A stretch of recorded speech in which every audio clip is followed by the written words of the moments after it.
भोगोगे तुम। ये जो निकलता है ना भोगोगे, ये अकाट्य होता है।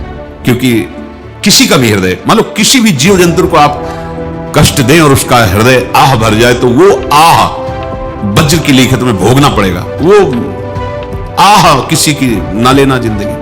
कोई ऐसा कहे, कोई आह भर करके कह दिया तुम समर्थ हो, हम तो कुछ कर नहीं सकते, वो अंदर से दुखी, फिर तुम्हारी सामर्थ्य काम नहीं करेगी, मिट्टी में मिला देगी। ऐसा नहीं कि आप जो कर रहे हैं कोई देख नहीं रहा, कोई हिसाब किताब नहीं, जो कर रहे हैं अवश्य में भोक्तव्यम। बहुत सावधान।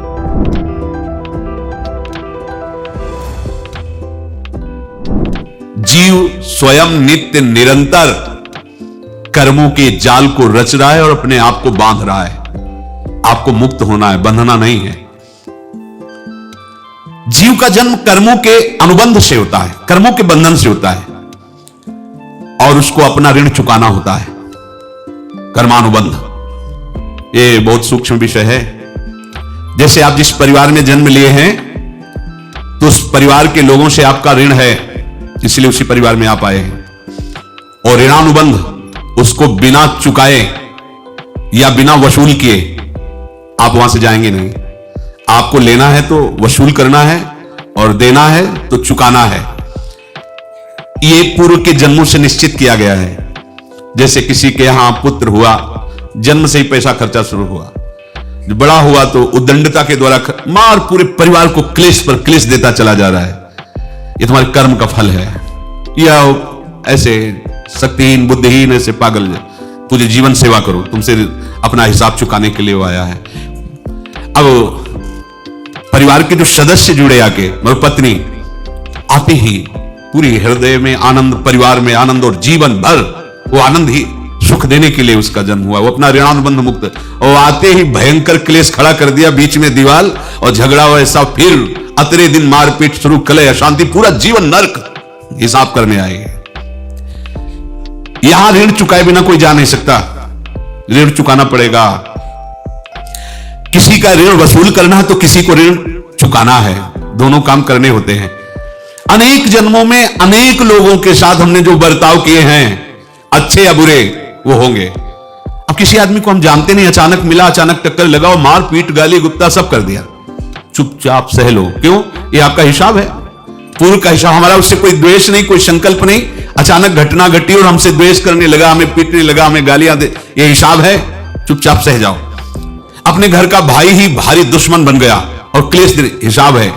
एक प्रभुदत्त ब्रह्मचारी जी की वाणी में पढ़ा था, एक महात्मा जी भ्रमण करते थे, तो उस समय असरफियां चलती थी, मोहरे असरफियां, तो उनको भेंट में देते लोग। तो या तो ठाकुर सेवा में लगे तत्काल, या संत सेवा में तत्काल लगे, उसका संग्रह करके डोलना ये ठीक नहीं है बैरागी के लिए, सिद्धांत में ये ठीक नहीं।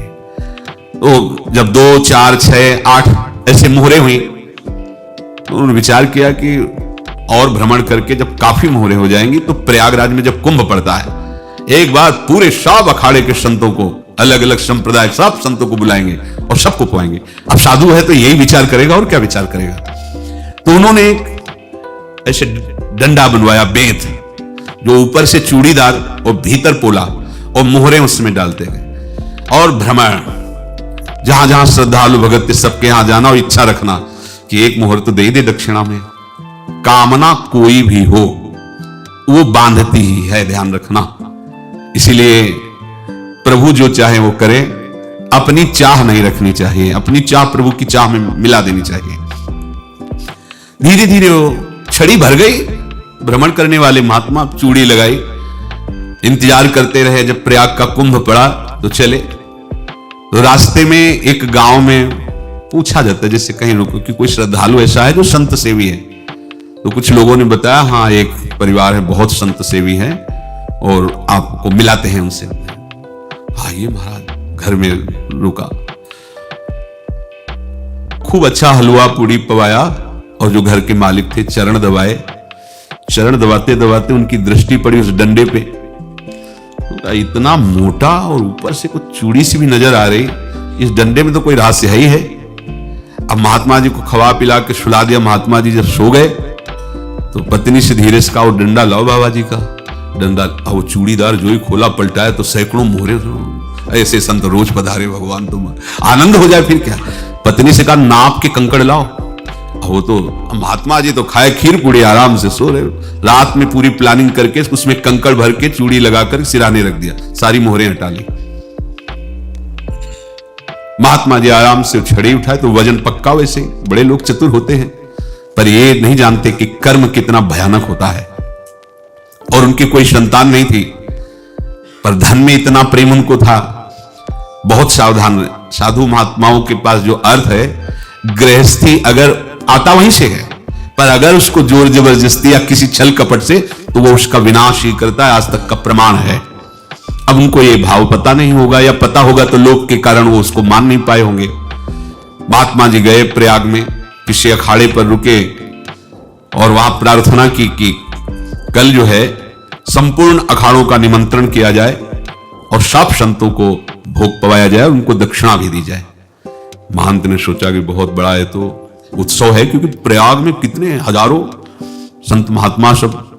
तो उनका महाराज बोरो इसमें चीनी और टीनो घी लगेगा, सब व्यवस्था। बोले आप मंगाइए, एक एक हिसाब हम करेंगे, हमारे पास सब व्यवस्था है।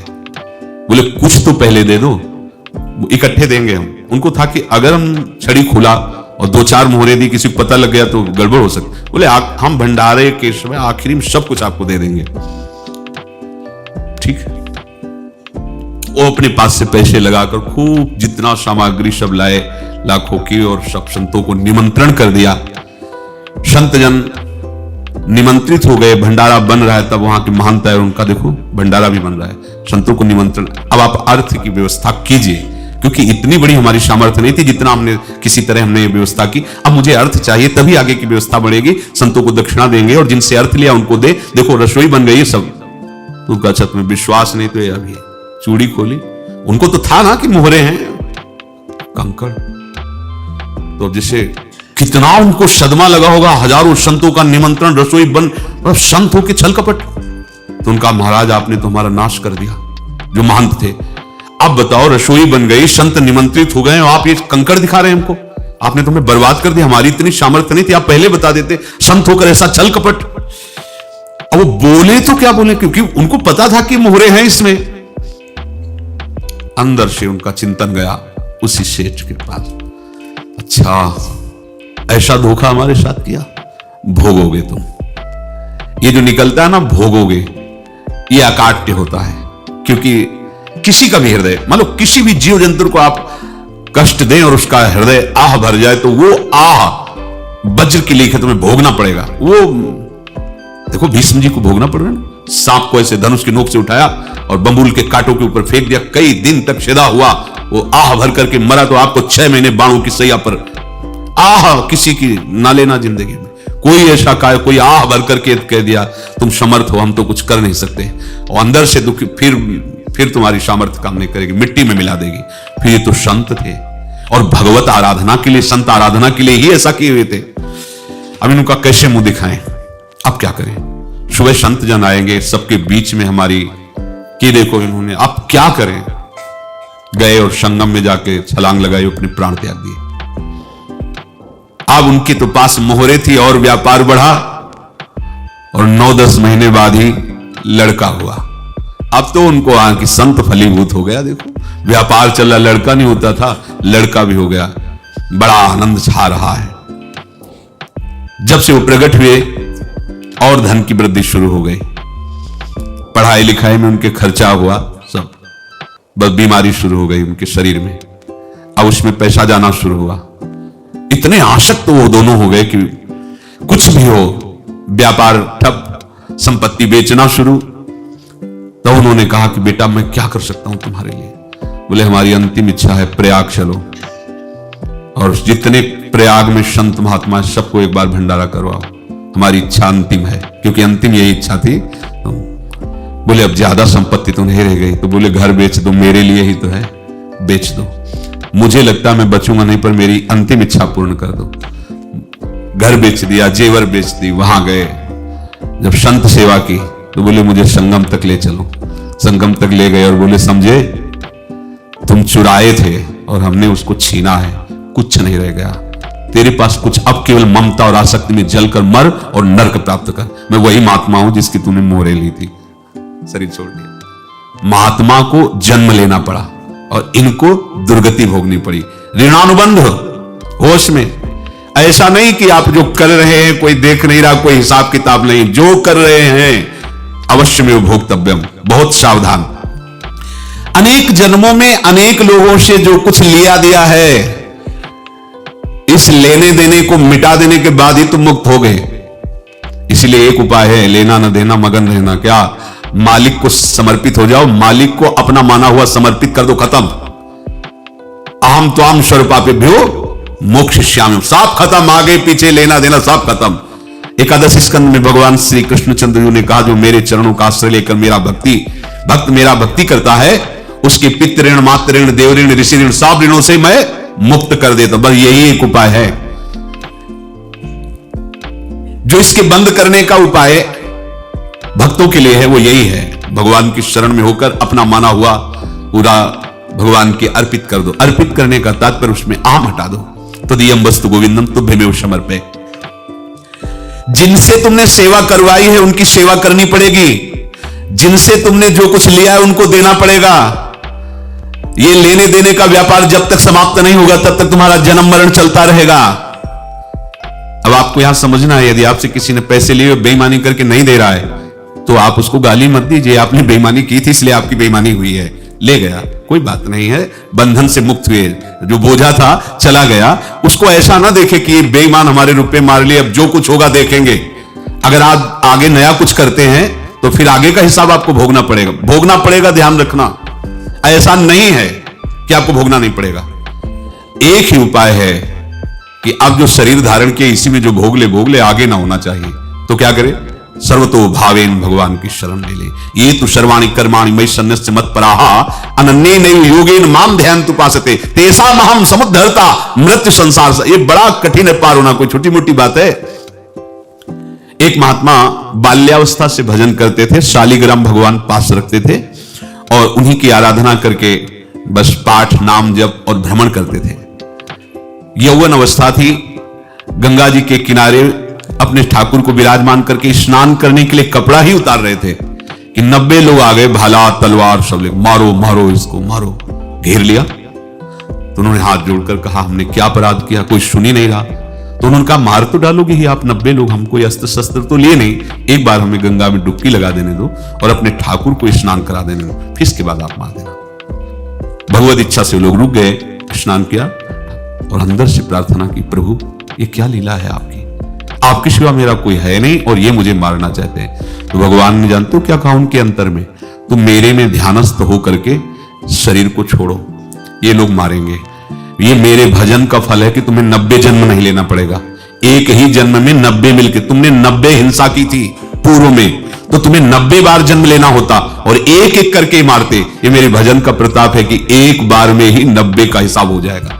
तुम आंख मूंदो, मेरे ध्यान में मगन रहो, मेरे प्रताप से तुम्हें कोई चोट नहीं होगी और स्वाभाविक मूर्छावस्था में प्राण तुम्हारे छूट जाए। ऐसा ही हुआ, ऐसा हुआ। तो ये बात समझ लो कि ये जो कर्मानुबंध है, ऋणानुबंध है। आप देखो, अगर शाप महात्माओं ने दिया कि तुम्हारे वंश का इससे विनाश होगा, तो भगवान भी परम धाम जा रहे तो उसी कील से, बाण की नोक में जो मछली लील गई थी, छोटा कण, उसी से की नोक बनाई और उसी नोक को प्रहार किया। भगवान के श्री चरण में वही बाण की नोक लगी और भगवान का स्वीकार किया ना। भगवान का बड़ा लीला विचित्र है।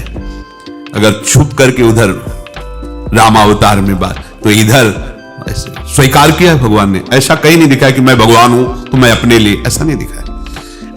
नारद जी का हित किया पर नारद जी ने श्राप दिया तो भगवान ने स्वीकार किया। बंदरों ने ही सहायता की, जैसा बोले थे वैसा। ये लीला इस शरीर में भोगनी पड़ेगी। हाँ, ज्यादा को कम में भुगता देंगे, पर अब अगला शरीर ना मिले इसके लिए सर्वतो भावेन भगवान के आश्रित हो जाए। जैसे आपने दुकान फैला रखी है तो उसमें दो काम होते हैं, लेना और देना। किसी को उधार दिया है तो हमें उससे लेना है, और कोई नगद देकर सामान ले रहा है तो उसे सामान देना है, या उधार लिया है तो हमें उधार देना है। अब अगर दुकान बंद करनी है तो तुम्हें देने वालों पर जोर देना है। लेने वालों पर जोर नहीं। लेने वाला तो जाओ, हम क्षमा किया, समर्पित किया, हमारा कोई संबंध नहीं, खत्म हो जाए, वो खुशी हो जाएगा। लेकिन देने वाला, तुम अगर दुकान भी उठा दोगे तो जहां भी रहोगे तुम्हारे पास वो आएगा, लाइए हमारा। तो देने पर नजर रखिए, जिसका जिसका हिसाब है वो आपके सामने आता जाए, हटाते जाओ। लेने पर नजर मत रखिए और दुकान फौरन उठा दीजिए, नहीं, अगर लेते देते रहे तो चलता रहेगा। आगे चलकर कुछ लेना न देना, मगन रहना बस अपने प्रभु के चिंतन में। अब हम कैसे जाने कि किसको क्या देना है, हमें क्या पता? तो हम पूरा हिसाब जिनको पता है उनको दे देते हैं, समझ रहे हो? उनको पता है क्या लेना है क्या देना है, तो इनके पास पहुंच गए, सरकारी हिसाब से सब बराबर कर देंगे। हमको अपनी जिम्मेवारी इनकी चरणों में समर्पित कर देना है, तभी हम जीवन मुक्त होंगे। ये रहस्य की बात है। प्रभु कह रहे हैं, यस्य सर्वे समारंभाः काम संकल्प वर्जिताः ज्ञानाग्निदग्ध कर्माणं तमाहु पंडितम बुधाः। जिसके संपूर्ण कर्मों के आरंभ संकल्प और कामना से रहित हैं तथा जिसके संपूर्ण कर्म ज्ञान रूपी अग्नि से जल गए हैं, उसको ज्ञानी जन भी पंडित कहते हैं, बुद्धिमान कहते हैं। पूज्य श्री भाई जी महाराज कह रहे हैं,